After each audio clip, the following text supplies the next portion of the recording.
Hello friends, હાર્દિક સ્વાગત છે તમારા બધાનું।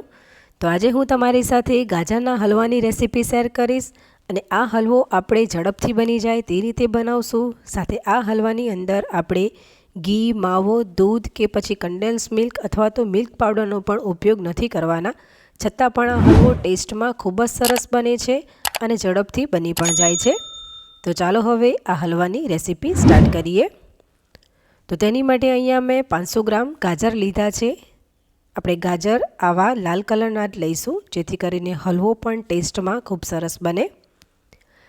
ત્યાર પછી અહીંયા મેં એક છીણી લીધી છે અને છીણીમાં જે નાના હોલ આવે છે તેની મદદથી ગાજરને છીણી લેવાના છે। ગાજરનો પાછળનો જે ભાગ હોય છે તે થોડોક જાડો હોય છે અને તેની અંદર જે પીળાશવાળો ભાગ હોય છે તે ટેસ્ટમાં એટલો સારો નથી લાગતો, એટલે તેને છીણવાનો નથી, પરંતુ આપણે આવી રીતે સાઈડમાં લઈ લઈશું અને બધા જ ગાજર છીણી અને તેનું છીણ રેડી કરી લેવાનું છે।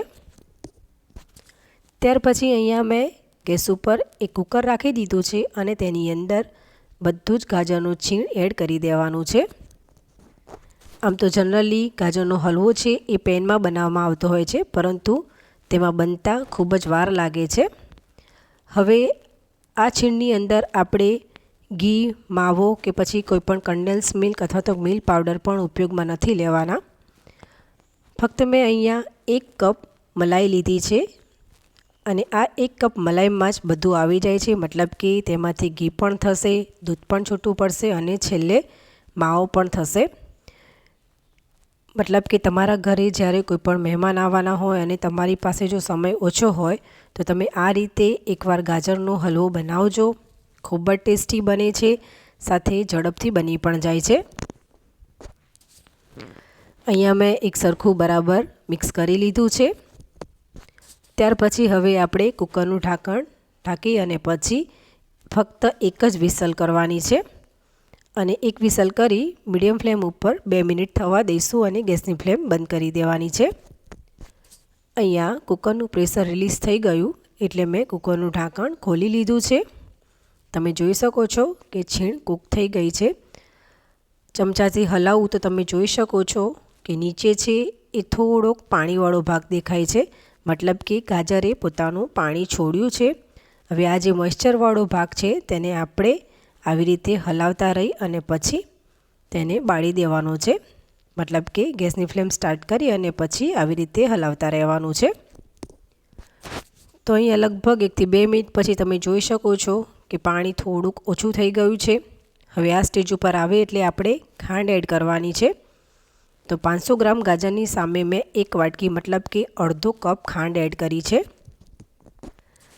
આ અડધો કપ જે ખાંડનું માપ છે એ એકદમ પરફેક્ટ છે, છતાં તમને જો ગળ્યું ઓછું ભાવતું હોય તો 1 થી 2 ચમચી જેટલી ખાંડ ઓછી એડ કરી શકો છો। ખાંડ એડ કરશું એટલે ખાંડનું પણ પાણી થશે, એટલે આપણે આવી રીતે થોડી વારે હલાવતા રહી અને પછી ખાંડનું પણ પાણી બાળી દેવાનું છે, મતલબ કે ડ્રાય કરવાનું છે। 2 થી 3 મિનિટ પછી તમે જોઈ શકો છો કે ખાંડનું થોડુંક પાણી ઓછું થઈ ગયું છે।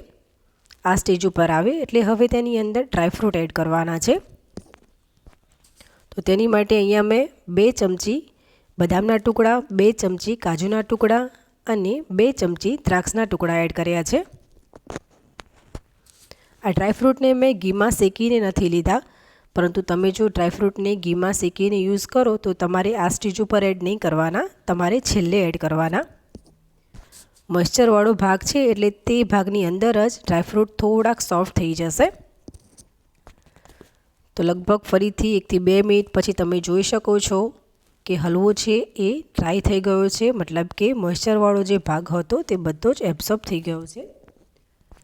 હવે તેની અંદર મેં લગભગ અડધી ચમચી જેટલો એલચી પાવડર એડ કર્યો છે અને ફરીથી બરાબર મિક્સ કરી લેવાનું છે।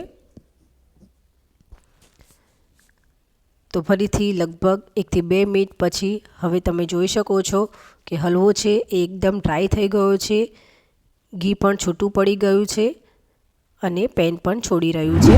તો એકદમ ટેસ્ટી એવો આ ગાજરનો હલવો બની ગયો છે। તેને મેં એક પ્લેટમાં સર્વ કરી લીધો છે। આ હલવાને બનતા ફક્ત 20 મિનિટ જ થઈ છે। તો ફ્રેન્ડ્સ, તમે પણ આ રીતે કુકરમાં એકવાર ગાજરનો હલવો દૂધ, માવો કે કન્ડેન્સ મિલ્ક વગર બનાવજો. ખૂબ જ ટેસ્ટી બને છે અને ઝડપથી બની પણ જાય છે. તો ફ્રેન્ડ્સ, તમને જો મારી રેસીપી ગમી હોય તો લાઈક કરજો, શેર કરજો અને સબસ્ક્રાઈબ કરી બેલ આઇકન જરૂરથી પ્રેસ કરજો, જેથી કરીને નોટિફિકેશન મળે. ચાલો ફરી મળીશું. આવજો.